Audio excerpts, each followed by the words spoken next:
What's up, guys? Last time you saw us get the motor in the car, we got her kind of in there situated, make sure everything was going to fit. We found out nothing fits. Apparently we didn't add it in the fact that the Integra of the DC chassis has a little bit longer of a space between the front of the engine and the cord support, so we're going to modify a lot of things, but ain't nothing stopped us before. But since we last talked, we've actually done quite a good bit of work to her. As you can see here, so we've ran all new fuel lines. You got our fuel pump, our MagnaFlow bolted up, mocked up. Ignore this ain't, we've done no wiring. We have our finish line stage and brakes on and routed. Our lines anyway, excuse me. We got our blocks for drags on. We got our FCS fuel cell in. Our filler neck in. This is the model that takes the factory filler neck. There is some modifications. A lot of people run just a rubber hose. There's a Napa number. If you look in the forums on Honda Tech and everything, everybody swears, hey, you need this. We run E85, and we've had bad problems with E85 eating things. Did not like that. However, FCS does make this neat little aluminum bar and this fuel resistant couplers, so we went with that instead. We do have to finish running our breather for our filler, just so we can actually add fuel out it, puking up everywhere. Anyway, to the engine bay. Hot pipes, hot kit, it's all on, ready to rock for the most part. We did have to get some more V-band clamps. Unfortunately, over the heat over the last few years, the bolts just got brittle, snapped them. Don't feel like replacing just bolts. Always replace V-band clamps if you can. Other than that, we just have to get our up pipe situated, which it does clear. Just got to get it on with a wideband sensor and everything else.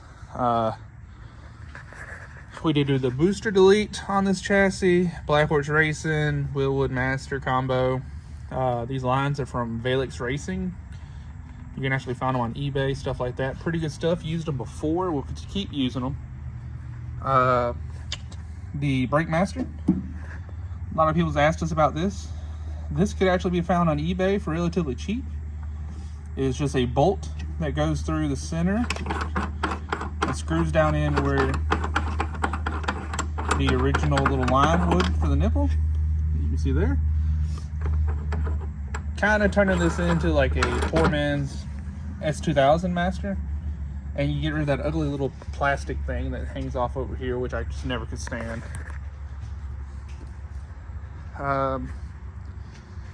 PJ Customs, or PJ's harness is all on, routed, tied up. I mean, you can't really see it. A lot of it is routed underneath the plenums. But, again, you just can't beat this harness. This harness was so clean, clearly labeled. Everything fit OEM connectors perfectly. Like, I can't go on enough about how clean this harness is. PJ's the man. We had a few questions. We just shot him a message, and instantly we were getting replies, asking if he can help with anything. The dude is a legend in our book. But anyway, the alternator kit that we were talking about before, looking at it, we may have to adjust it out just a hair more, shim it out, but it looks like everything's going to work perfectly. We did have to find a custom belt. We're going to test fit the new one this weekend. We will post that part number on the next video for the people who was interested in trying to figure out how to run the S2000 crank pulley. But remember, it was S2K crank pulley and a Obity Zero Gen 1 D series alternator pulley on the factory J series alternator. Roughly, they were 22-23% reduced in size on both sides, so it should maintain my 13.4, 14.3 voltage. AM is notorious for having voltage issues and starting to argue with you, so we're really hoping that this this pans out, because that's going to be awesome. Maybe in the near future we'll be ditching alternator and going 16 volt, but for right now this is what we're going to work with. Also, per newer NHRA rules, we can no longer have our regulator mounted on the firewall, so we got it actually on the frame rail itself. Buddy had this little cool little fitting just laying around, so we'll give that a shot. Oh, also you can see that we actually sanded down and blasted the engine bay. I forgot all about that. Yeah, it's gloss black. It's just rattle can for now. Roll cage black, actually, with a good clear coat on top of it. Ain't perfect in any way, shape, or form, but it definitely looks better than what it did.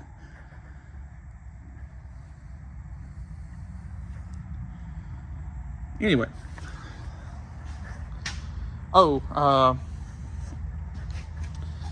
we have actually gotten rid of the rubber mounts and went solid steels. This car will not move. If it moves, we're all going to die anyway. So there's that. As for the insides, we have started our switch panels. We'll go in a little bit more detail on that the next video, the coming video. We have some knickknacks. We're going to set it up, so a lot of safety precautions on it, and do it the right way. We're sticklers for this. So many people want to complain and cry and throw something together and then chase after it for weeks and weeks and weeks, wondering why is it doing this? 9 times out of 10, it's wiring. People want to skip out on doing the wiring the correct way the first time because it takes too long, quote unquote, or I'm not good at it. Look, anyone can be good at wiring. Anybody. All it takes is patience and sitting down and taking the time and doing it. It's not really hard. There's a million ways to do a proper connection where you don't have to chase after it. But we'll get more into that in the next video. Also, our shifter's fully in. Yes, that is a Jack Spania knockoff of the knockoffs, as people will call it. That shifter and those cables have been with us for multiple events. They are K-series. That's what they're meant for. On a J-series, you can modify it a little bit and make them run. If y'all like to see that in a video or explanation how to, let me know. We can show it and we can break it down for you. That shifter right there, like I said, has been multiple events with us. It's been in the deep tens with us. And we are not pretty on it. We beat that thing senseless every time we're out. So, use that how you want. I'm not telling you every knockoff part or every replica part is going to be the straight thing, high quality, yada, yada, yada. I'm just going to tell you what works for us. And that's how I will be for every video that we ever make. I will tell you where I get it from. It's no secret. That's Jack Spania right there. The cool little shifter plate that holds our station brake. Awesome. Jack Spania. A lot of people knock them. So far, I have nothing caused any major failure. I've not had anything even cause minor failures in my eyes. They've been pretty solid parts so far. Will I keep having all that good luck, or will I keep having great reviews to say about them? I don't know. But until I find something that just does not work correctly, or I find something that just is ass for fitting, I'm gonna keep trying them. And then when I do find it, I'll tell you, yes, stay away from this specific part, or stay away from that. There's no sense in keeping secrets in our community.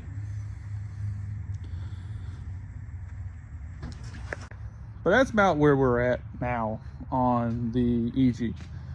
Now, this next car I want to show you is kind of my introductory of this car onto the YouTube channel. TikTok's seen it a few times, Instagram's seen it a million times, and of course Facebook's seen it a million times. This car has been with me for 13 years. It's had B series in it, it's had D series in it, it's had H to B's in it, turbo B series. But now we're going to try something a little uncharted for us. We've done them before, but really it's been stop, bolt-on swaps, thrown in a car and let them go. This one's going to be a little bit more intense. This is my 89 Civic Hatch base model. This is about my personal car. It's been my daily car a few times. I love this thing to death. No real rust.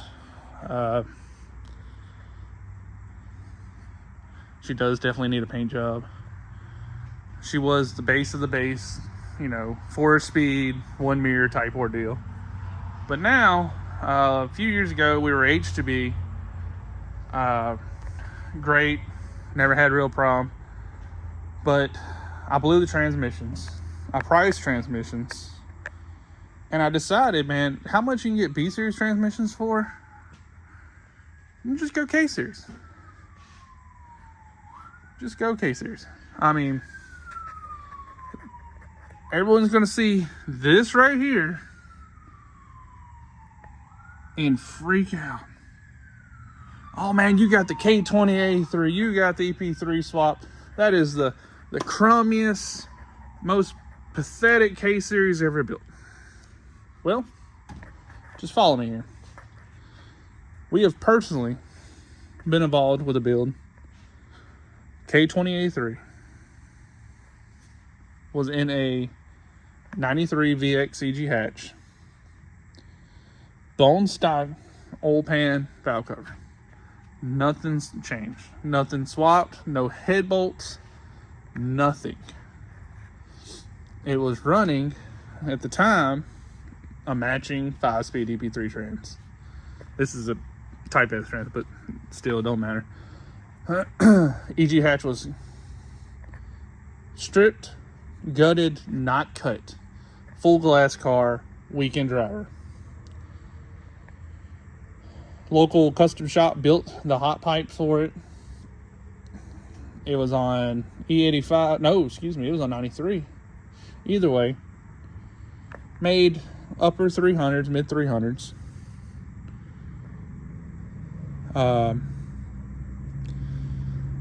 That car was a 1150 contender from hell, like 1160s, 1155, 1155, 1160s. Well, we turned it up a little bit. He did 10.9s. Again, a stock and open A3. So the plan for this car is to build a 1150 competitive car. See if we can go to IFO, things like that, when it's a little bit of money. And that's all I really want. It's a competitive 1150 car. This car went high 12s, low 13s with a bone stock H23 in it with a cable LS trans.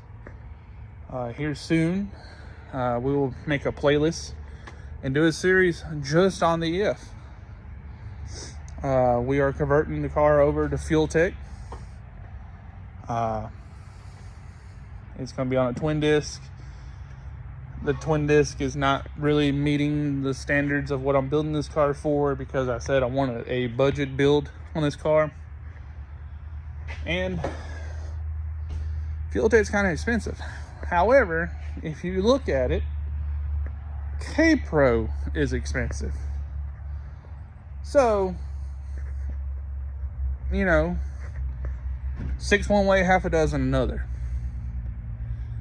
So I'm going to be running on FT450, the cheapest K-Pro, to see if I can get it working right. FT450 for this setup is fine. I don't need a lot of inputs and outputs. The car is a stripped, completely car. It has nothing. It has no lights in it, no wiring in it. The FT450 is literally going to be used for running the car. Everything else is going to be in a switch panel. It's going to be on a twin disc. The twin disc again not really cheap. However, a lot of the street clutches that I prefer, that I believe is a good, strong clutch that would handle 300 horsepower, 350 horsepower, was expensive. Comp clutch, they were expensive. Action clutch, they were expensive. ACT, they were expensive. Clutch Masters, they were expensive. So I just added a little bit more and went with action clutch. I know, oh my God, action clutch.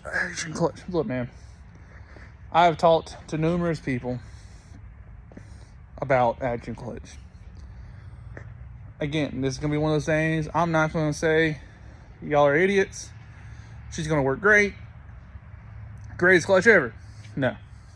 Because as soon as I did that, karma's going to bite me, and it's going to rip every tooth off my input shaft, and I'll be out my Type S. What I will say is, I have talked to numerous people who have ran an action clutch. Not the average YouTuber, not the average TikToker that says, oh, my friend of a friend's dog's cousin's brother, his blew up at 45 miles, and they're saying it's because it wasn't broken. Fact is, a lot of them is because they weren't broken properly. Not all of them. Some of them are sketchy. However, every clutch manufacturer has the same ordeal. I've heard the same on Clutch Masters. I've seen, rivets come apart on Clutch Masters. I personally had a comp clutch explode, like on a D series.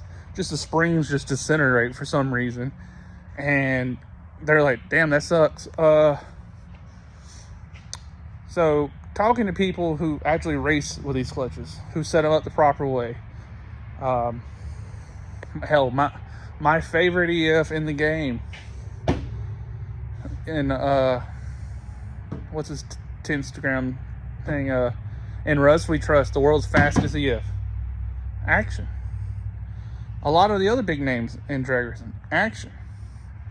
And they seem to be doing all right. Now, again, mine might detonate in a million pieces. Mine might destroy my transmission, cost me my whole swap. But that's going to be a learning experience for me, you, and everyone involved. I'm not afraid to show you my failures on top of what me and Cameron do here in the shop, and have great success. Because, like I said in the last video, I can't stand the fact that the Honda world has changed, and it's went to, oh, I had to figure out, you have to figure out. Well, that's not how we grow. It reminds me of the trolls back in the Honda Tech days. As soon as someone asks an earnest question and wants to know something, they're getting hit with Google it, search function, and there's like 52 different things. No, that's not how we're going to do it. So yeah, stick around with us. I do appreciate, I think we're at the moment of this video, I think we're like 25 subscribers, 26, which is amazing to me. I'm not whining because I don't have thousands of subscribers and blah, blah, blah, blah, blah. I'd rather help 25 people fuel their passion, 25 people go faster, if that's what they want, than I would be to have thousands of followers and millions of likes. No, that's not why we're here to do this. We're here to help people. And we're going to screw up along the way. And if I found out we screwed up, and if I think if I give y'all misinformation, if I believe I did that, I will make a video. I will come in, I will edit, the descriptions and let you know, hey, discard this. I learned different. So again, I'm rambling now, but stick with us. Follow us through. And just grow with us, man. Until next time, which should be, depending on the jobs, next week we'll probably come out another video with finishing up the weight bar, dash, and all that. And we're aiming to fire her and let her run on the new setup this coming weekend. But like I said, probably be next late next week we'll have a new video up. We're going to try to get more of a schedule down during these builds and during our daily thing. But we'll see you then. Oh yeah, look at the pretty wing. Look at it. Look at it. Look at that, boy. Trinidad James. Anyway, bye.